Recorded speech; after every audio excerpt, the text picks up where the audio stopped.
سلامونه نیکې هیلې د امازون پښتو چینل ته یو ځل بیا ښه راغلاست. هیله مند یم چې جوړ او روغ به یاست. لکه څنګه چې په تېره ویډیو کې موږ د ډیپوزیټ اکاونټ جوړ کړو، یعنې د فینیر اکاونټ موږ جوړ کړو. اوس په دې ویډیو کې دا روښانه کوو چې څنګه د فینیر اکاونټ د امازون سیلر اکاونټ سره وصل کړو. هغه اکاونټ چې مطلب موږ ته په امازون کې پیسې لاسته راوړنه کیږي او پیسې لاسته راځي او موږ کومه ګټه کوو، هغه پیسې موږ د امازون اکاونټ نه فینیر اکاونټ ته ترانسفر کیږي او دغه ځای نه بیا موږ خپل اکاونټ ته ترانسفر کوو شخصي.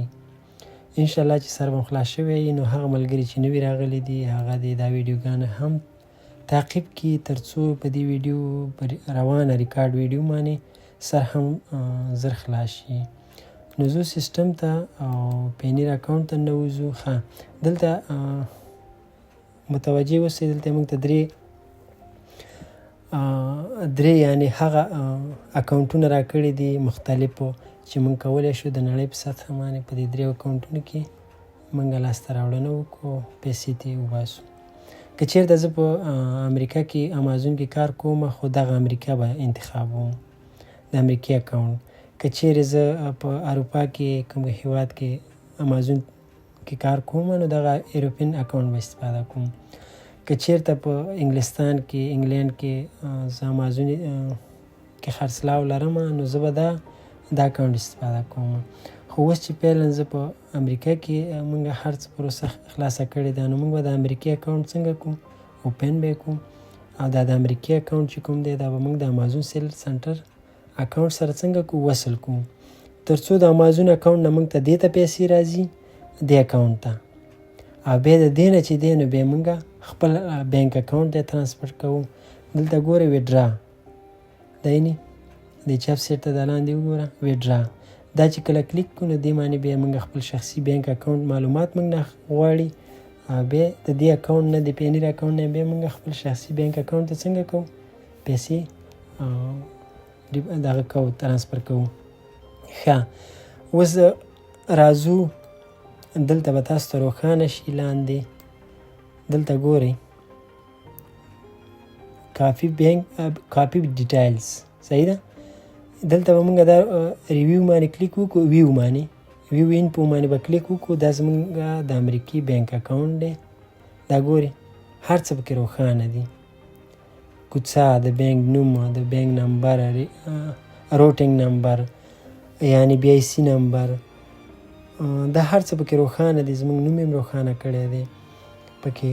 نو موږ دلته چې ګورئ د دې هر نمبر سره دلته موږ ته کافي راکړې ده. ګورئ کافي کافي کافي کافي، دا هر څه یعنی دا موږ کاپي کوو او چیرته سبمیټ کوو، د امازون سیلر سنټر اکاونټ ته ځو او هغلته دا پروسه ټوله چې کومه ده دا موږ هغې کې ورکوو د امازون سیلر سنټر اکاونټ کې ترڅو امازون کې چې کوم لاسته راوړنې زموږ کیږي نو دې اکاونټ ته به راځي.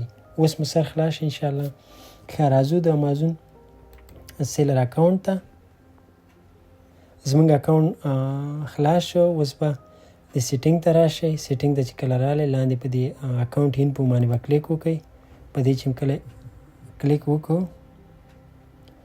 بیا به راشئ د چپ سیټ ته دا پیمنټ انفارمیشن ګورئ، دې باندې به کلیک وکړئ. په دې چې کلیک وکړو نو بیا دا پاس ډیپوزیټ اکاونټ ګورئ، ډیپوزیټ میتود په دې باندې به کلیک وکړئ. لکه څنګه چې تېره ویډیو موږ د چارج په میتود جوړه کړې وه، اوس د ډیپوزیټ په میتود باندې ده. هغه دوستانو که نه یې کتلي او نو هغه تاسې وګورئ، پانس لینک در کوم نو تاسې کولی شئ تعقیب یې کړئ ترڅو د ویډیو باندې ښه بهتره سر خلاص شي. نو اوس په دې ډیپوزیټ اکاونټ باندې موږ څنګه کوو، کار کوو او دا ویډیو پې ریکارډ کوو چې څنګه موږ ډیپوزیټ اکاونټ دلته سبمیټ کوو. ښه، لکه څنګه چې دا زما اکاونټ ویریفاید شوی دی تاسې کتلی شئ. دلته ګورئ ویریفاید شوی دی، موږ الریډي خپل اکاونټ د امریکې دپاره سبمیټ کړی دی. ګورئ نو اوس غواړم ستاسې د ویډیو او ستاسې د تدریس په خاطر ترڅو تاسې هم پې پوه شئ نو زه به دلته اډ نیو ډیپوزیټ میتود دې باندې به کلیک وکړم. دلته راځي موږ ته وایي چې تاسې مکسیکو کې غواړئ ډیپوزیټ اکاونټ جوړ کړئ، که کاناډا کې او که امریکا کې. نو زه به ورته وایم کاناډا کې غواړم، صحیح ده. کاناډا باندې به کلیک وکړو. تاسو چې هر یو دې کې غوره کړه نو هغه تاسو کولی شئ. نو دلته ما نه او پي ټي کوډ یې غوښتی دی، نو او پي ټي کوډ به زه ورکړم. اوس به ما ته راشي. ښه، او پي ټي کوډ موږ ته راغی. اوس به موږ او پي ټي کوډ ورکړو 038964. ښه، دا چې سبمیټ کړه اوس به موږ ته پروسه خلاصه کړي. ښه، موږ ته صفحه خلاصه کړه. دلته متوجه شئ، موږ ته دا صفحه خلاصه کړه که نه د امریکې. اوس دا یعنې دا د امازون سیلز سنټر اکاونټ دی. ښه، دلته موږ ته ویلی دی چې اډ نیو ډیپوزیټ میتود. نو دلته به زه کوم یو میتود ورکوم. دلته لاندې ما نه پوښتنه کړې ده. ښه، لاندې متوجه شئ. ښه، دلته موږ نه پوښتنه کړې ده اکاونټ هولډر نیم. نو زه به دلته راشم، د اکاونټ هولډر نیم به پیدا کړم. ګورئ دا چې دی دا د اکاونټ هولډر نیم دی، یعنی زما نوم غوښتنه یې کړې ده. صحیح ده، دا به زه کاپي کړم، سیلر اکاونټ کې به څنګه کړم، سبمیټ کړم. دلته ما نه غوښتي دي نهه ډیجیټل روټینګ نمبر ورکړه. دا ګورئ په دویم آپشن کې زه به راشم، دا یې روټینګ نمبر دا دی. صحیح ده، دا به زه دې ځای نه کاپي کړم، لاړ به شم دلته به چې کړم پیسټ به یې کړم. صحیح شو، دا مې پیسټ کړه، صرف روټینګ نمبر به یې پیسټ کړم. ښه، دا نوره لیکنه به یې کټ کړو. ښه، دا چې مې پیسټ کړه دلته به دویم قدم کې د بینک نمبر موږ نه غوښتی دی. لاړ به شو بینک نمبر، دا د بینک اکاونټ نمبر دی. ګوري دا به څنګه کو کاپي به یې کو. صحیح ده، خو کاپي سره نور ختم راځي، نو موږ به دې خاطر باندې دا بل استفاده کوو. ښه، دا لیکنه به دې پاکه کو، دا نمبر به صرف څنګه کو پرې بېږدو. سمه ده. ښه، دلته لیکلی دی ریټایپ بینک اکاونټ نمبر. همدا اکاونټ نمبر به دلته وایي لاندې تکراري ټایپ کوئ. صحیح ده، دلته به زه هغه ټایپ کړم. اوس ورسېدی خبره. دا و زمونږه د دې بینک ټول معلومات.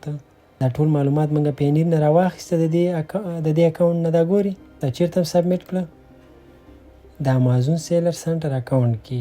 دا ګوري امازون کې. نو بیا به دلته لاندې راشو، د معلومات چې کله ورکړه ښه دقیق ورته متوجه شئ. ښه، دلته به سیټ ډیپوزیټ میتود باندې به کلیک وکړئ. صحیح شو، دلته څنګه شو your bank account has been added to your deposit method. صحیح شو، نو په دې کنټینیو باندې به کلیک وکړئ. ستا دغه به څنګه شي، اکاونټ به دې پروسس شي او جوړ به شي. صحیح ده. ښه، دا اوس موږ د نن ورځې درس انشاءالله تر راتلونکي ویډیو پورې په الله سپارم او ښه وختي چارې ولرئ. او هغه ملګري چې نوي راغلي دي چینل ته هغې د پاس نورې ویډیوګانې وګوري، زه لینک در کوم پاس. نو تاسو نورې ویډیوګانې تعقیب کړئ تر څو دغه ویډیو باندې ستاسو سر ښه خلاص شي. لایک، کمنټ، سبسکرایب مه هېروئ. هغه ملګرو سره ویډیو شیر کړئ تر څو هغوی واقعا یعنې د ډیجیټل سوداګرۍ شوقیانې او واقعا یعنې په ژوند کې بدلون غواړي، نو هغوی سره هم شیر کړئ تر څو د دې نه استفاده وکړي. نو ښه وخت ښې چارې ولرئ. السلام علیکم.